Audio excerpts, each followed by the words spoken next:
There it is again. Touch Gold, one of the weirdest trips I've ever seen. Broke fifth, took the lead around the clubhouse turn, dropped back. He was as far back as fourth. Then he was third. Then he was fourth again. And then he wins the race. A remarkable and amazing performance by Touch Gold, part of the Frank Stronach owned entry. Remember, he was paired up with Wild Rush. Chris McCarron, who won this race with Danzig Connection in 1986, goes back to the winner's circle at Belmont Park for the first time in 11 years. Chris McCarron and the blanket of white carnations, and Gary Stevens finished second. He's with Chauncey.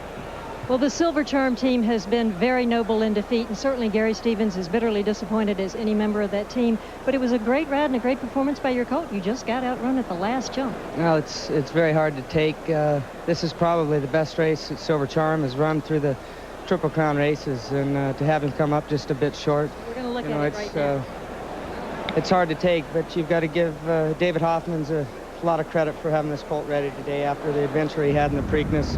You figured out early on the first half mile was pretty slow. You moved right on up here. What were you thinking? Well, we were walking down the backside, and Chris was quite a ways out off the fence, and Jerry and I decided to kick on a little bit so we could get position, and we were still just dawdling with the pace, and I could tell Jerry didn't have a lot of horse around the turn, and Kent came up with Free House, and we were still coasting pretty good. We both had a lot of horse underneath us, and Very wide. well, the rail has been dead all week long. It's been, when I say dead, what I mean is it's been very, very slow and like quicksand down in there. So all week long, everybody's been staying out off the fence. It's not the place you want to be. And I just, well, I knew that I had Free House beaten. When I saw the shadow of another horse, I thought it was Crypto Star, to be honest with you. And I was very, very surprised when I saw who it was, just for the fact that Chris seemed like he had lost all position down the backside, and his horse really wasn't into it, and it turned out to be a blessing for him. He rode a great race, and just want to congratulate Mr. Stronach and again Dave Hoffmans for a job well done. I mean, job he did with this horse with the quarter crack and everything after the Preakness, and you know, my condolences to Mr. and Mrs. Lewis. I know that what I'm feeling right now must be tenfold for them and Bob Baffert, but gallant race, and we gave it our all. So you were gallant all the way through the Triple Crown too, Gary. Thank you for everything. Thanks, Charles. All right, we go back up to Al. Okay, thank you very much, Chauncey. A wild and weird trip. I'm joined by Dave Johnson as we analyze the race. He did not break cleanly, certainly cleaner than he did at the Preakness, but Dave, take a look at him on the inside as he breaks in fifth position here, and Silver Charm out of the two-hole really gets out in a hurry. Slow out of the gate. Charm actually had the lead early. There's Silver Charm and the eventual winner with the black cap at the rail. Now the early action is Wild Rush, but watch as Gary Stevens floats his horse to the outside. Now we're going down the backstretch, and here's your eventual winner back here. And here's Gary on the outside of Wild Rush.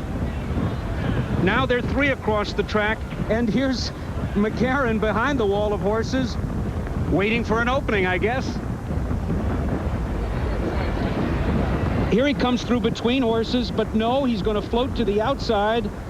McCarron with Touch Gold, then engages in a three-horse battle with Silver Charm on the inside, Free House, and your eventual winner. And there's our isolated view of Chris McCarron aboard Touch Gold. Remember, Chris McCarron missed the Kentucky Derby because of a rib injury. He used to ride Silver Charm. Gary Stevens got the mount on Silver Charm. Prior to that, McCarron did not have a mount for the Preakness. He worked on our telecast of the Derby. I flew back to California with him. He said, I have to call David Hoffmans right away. I need him out in the Preakness, and I really want to get aboard Touch Gold. He knew what he was talking about. And he missed the winner's circle with Ali Sheba when he had won the Derby in the Preakness, but he gets to come to the Belmont winner's circle today. This is a horse who is the youngest horse in the race. There's David Hoffmans, the trainer.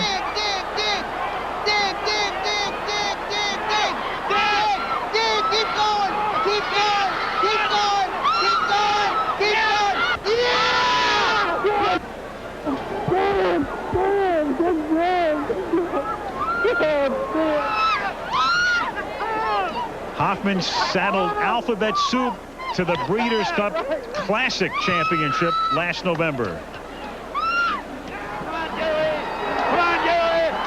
Meanwhile, Baffert and Lewis. Come on, Jerry! Come on, Jerry! Let's go. Oh, Robert. You taking us down there? Come on, we'll follow you. And the rest of the Silver Charm team we met earlier.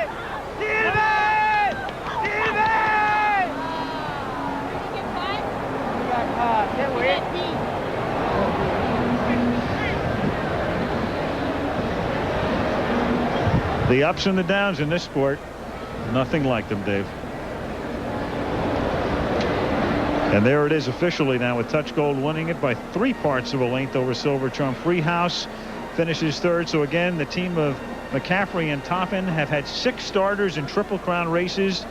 They have 1 second and 5 thirds. No wins. Crypto Star was 4th, and the rest ready for the ceremony. That's next when we come back to the Belmont, won by Touch Gold.